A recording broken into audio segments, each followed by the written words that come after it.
I'm so glad they were here today with Stephanie Fleming with ADAMA. Stephanie, tell us a little bit about who you are and tell us a little bit about ADAMA. Sure. My name is Stephanie Fleming, and I have the honor of serving as the interim village chief or executive director for ADAMA, which is the African Diaspora Art Museum of Atlanta. And ADAMA is an innovative museum, and we are focused on really showcasing contemporary art and culture by artists of African descent. Wonderful. I love your mission and vision. I loved it from the very beginning. And I just really appreciate that we got a chance to work together on some of your brand strategy and, where you were in the process of the journey of Adama and sort of relaunching and all of that. Can you tell us a little bit about where you were as an organization in your brand journey, in your communication journey when we started working together? Yeah. So when we started working together, I was brand spanking new to my role. Mm-hmm. And that was one of the biggest things that was on my plate, on my scope of work to really start with, and was to really bring Adama together cohesively. By that point, we were already 4 years old Mm-hmm. Yeah. as an organization, but only 2 years programmatically, like in the public.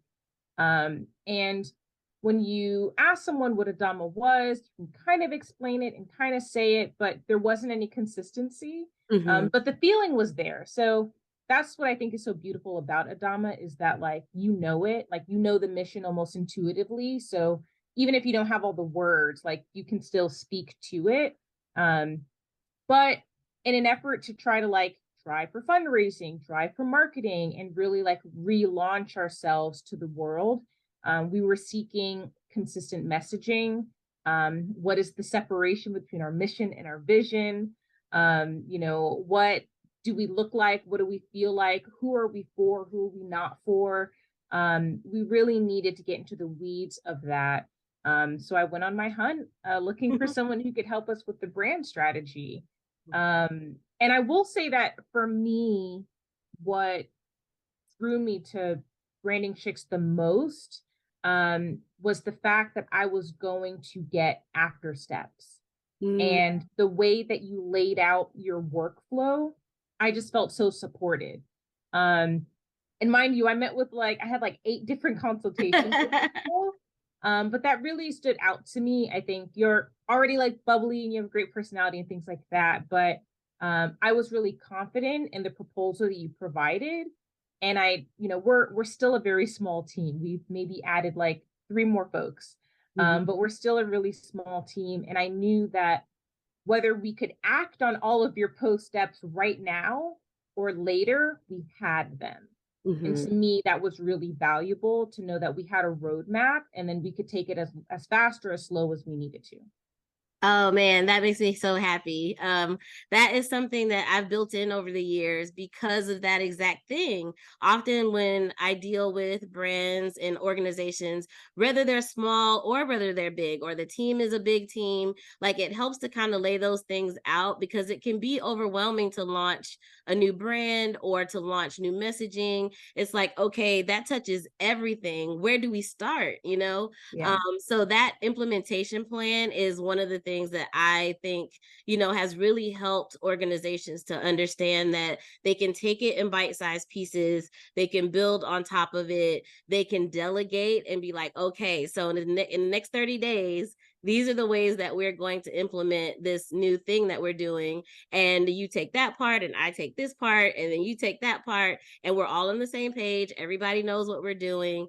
So that makes me really happy because I do think it makes it a lot more executable and it Mhm. feels really tangible, which is really helpful. And it makes sure that all the brand strategy work doesn't die on the vine. It's like sometimes, at that 300,000-foot view is really helpful to have, but on the day to day, it's like, okay, but I'm at 300 feet most of the time. Yeah. What do I do there? Yeah.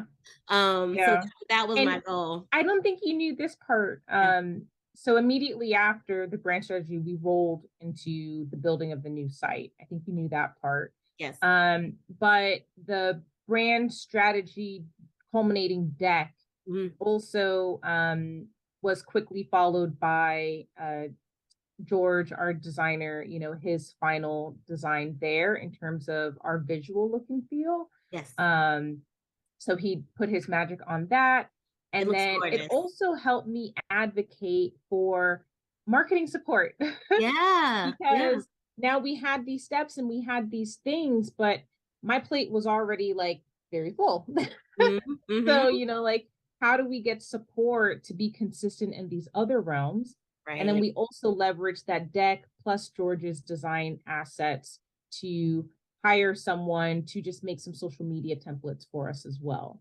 Yeah. So that brand strategy definitely was like the key to unraveling things.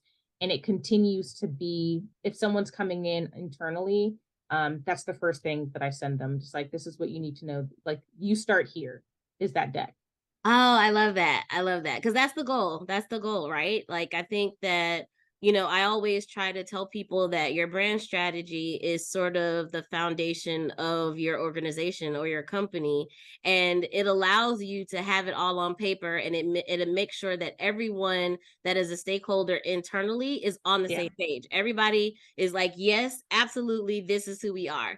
Yeah. And when it's not written out, when it's not clarified, then what happens is the new person comes in and they talk to 5 different people and they get 5 different answers about who you are and what the goal is and that kind Yeah. of thing. So I love to hear that, because that's exactly how a brand strategy should be used. And hopefully, when people enter into your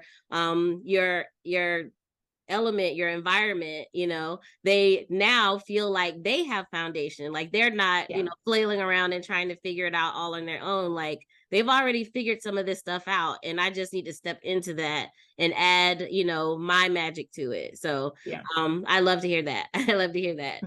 Um, and when you talked about the experience with working with me and branding chicks, what was that like for you? um, I never had to worry. Good. Yeah, I didn't have to worry. I think from the very jump, like you had outlined when our meetings would be, I know that in the beginning part that was a struggle because like if it's you and I meeting, it was fine. And like I think having those regular touch bases with you was great to make sure the project moved along. And of course, trying to pull in the other voices of our board members and our volunteers and stuff like that was a struggle, but we made it happen. But I really appreciated having those regular calls because then as an executive director, I could report back to my board in terms of the progress that we're making. And how's that thing going? Hey, that investment that I asked you all to make in this, like we're making progress, it's looking great. But there were also plenty of moments where we needed to have discussion Yes. about stuff, so we might start to talk about something like, ooh, okay, like we got to take that back to the board and decide what do we want to land on. And I think they were just lots of really great prompts, if you will, for Mhm. us to think about and work through as we were shaping what did we want to say about Mhm. Adama. Yeah, absolutely. And, often that's the case, whether it's a company or a nonprofit like you guys Yeah. are, if you have an entire team that needs to have buy-in, or you have a board that you need to have buy-in with, it's helpful to be able to have some of those conversations and then take it back to everyone else and be able to like land on something specific there. Yeah. Um, One of the things that we, just so that everyone out there knows, some of the things that we worked on was the messaging. We wanted to make sure that the brand strategy was clear and all of the audiences and stakeholders were like clearly identified, and we were able to profile them and that sort of thing. And and a brand audit, in terms of, because you guys were already existing for 4 years, even though some of the programmatic stuff wasn't as old as 4 years, but you knew that you were now like really launching yourself out there. So that audit allowed us to sort of take a look at everything that was already there and see what Right. was working and what wasn't working, and where there were places that we could really build upon things. What was that part of the process for you like? Because we did that first before we built anything else. Yeah, I think it was necessary. Um, um, yeah, I think it just kind of built into the checks and balances that we needed to like move forward. Um, yeah, I think that I don't want to like keep repeating myself, but like the flow just felt so natural, you know? And I just it's really important because when you're making such a large investment, you know, for someone to do something, like you really want to make sure that you feel taken care of. And yeah, I really never felt like I had to worry. That's amazing. That's Yeah. amazing. We love to hear that. So, can you tell us a little bit about where Adama is now? Um, we launched the new messaging and everything a little while ago, and then you guys redid the website. And I know that like you've been full steam ahead on programming and things like that. Where is Adama now? And what do you think the rest of the year is going to hold? Well, five's my number, and this year Adama turns five. So that's a really big deal, and we're really excited. We're still trying to work our way towards a larger fundraising campaign that will eventually dive into a capital campaign. Mhm. We are finally starting to have some conversations with, I guess he's technically an architect, but we're working with someone who's looking at land and potential sites and just helping us start to think through what does Adama look like in its physical essence, Yeah. which is really exciting. And even that concept has grown since originally doing the brand strategy. Mhm. So, how do we continue to embody the village mindset? Yes, Like a village is not just one building.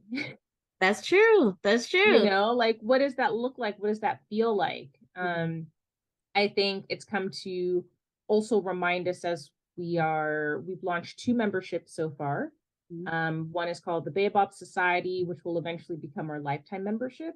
Mhm. And then the other is the Root membership. So both of those things launched last year. And then shortly we'll be launching our third membership that is ideally supposed to be like a virtual membership. Mhm. So really wanting to embrace the diaspora that is our audience. Yes. We've had some really fun call to actions with we've got a phrase saying Atlanta is the diaspora. Actually, I think I have here we go. ATL is the diaspora. Oh, nice. There's been some really great research that has come out that really supports who our audience is. We're doing a really great program or partnership right now with ARC, Mhm. and they've been helping us get our data together and start to put numbers and words and countries to who our audience is right here in Atlanta. Oh, that's So I think beautiful. all of these things really help drive home a lot of the foundational stuff that we started talking about in Yes. the brand strategy. But I do feel like I have a path. Like I'm on a particular track. And sometimes lanes are being added, but like we're still all going in the right direction. So I'm really pumped. Adama is in demand. Yay. And we don't have the capacity for that demand, but it's a good feeling. Yes. But it can also be very frustrating, because we want to do so much. But we've got to be able to prioritize right now our fundraising efforts. We are a nonprofit. We want to be able to hire full-time staff to Mhm. help us maintain what we've got, but also grow so that we can be at the capacity to support these other endeavors and partnerships that people want to engage with. So it's going to be great. I know it'll be great. We're on this journey. But yeah, I'm really proud of where it's gone and really proud of me. You should be. 'Cause it's been a lot of work. And I'm a first time executive director. Yeah. Um, but I've had such a lovely time with the people that I've been able to meet and work with, like yourself. And I'm so pumped for you to come back around in our lives too, and for us to continue to do things together. Yeah, absolutely. I really enjoyed collaborating with you. And Adama's mission is one that's close to my heart. I started, fine art was always kind of my path when I was younger, and that kind of transitioned into graphic design and into brand strategy and all those things. But the arts are such a big part of my life still in so many ways. And so I feel deeply the mission that you guys are putting out there, and how it can impact and how it is impacting the Atlanta community, and not just the Atlanta creative community, but the Atlanta community as a whole, which is really, really amazing. So I support what you guys are doing. I'm so glad I got a chance to work with you, and I look forward to working with you again. Um, Same. thank you so much for being here. I really appreciate it, and hearing from your perspective what the process was like and all that good stuff. So thank you. You're welcome.